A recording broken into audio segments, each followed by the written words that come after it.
the duly elected President of the Republic of the Philippines.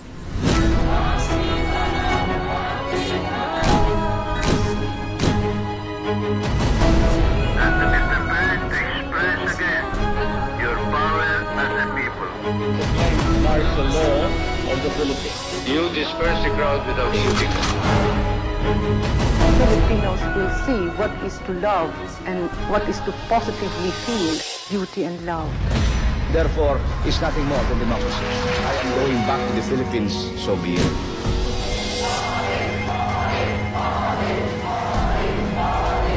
I've always wanted to die for our country.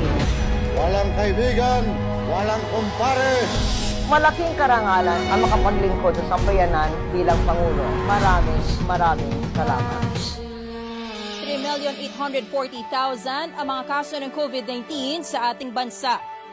Community quarantine is hereby imposed in time of Metro Manila. Ferdinand Romualdez Marcos Jr., the duly elected President of the Republic of the Philippines.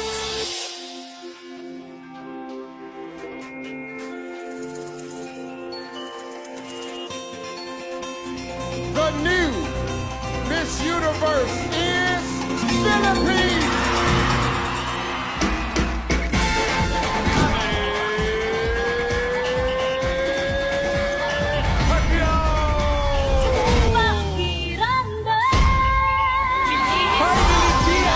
The gold medalist of the women's 55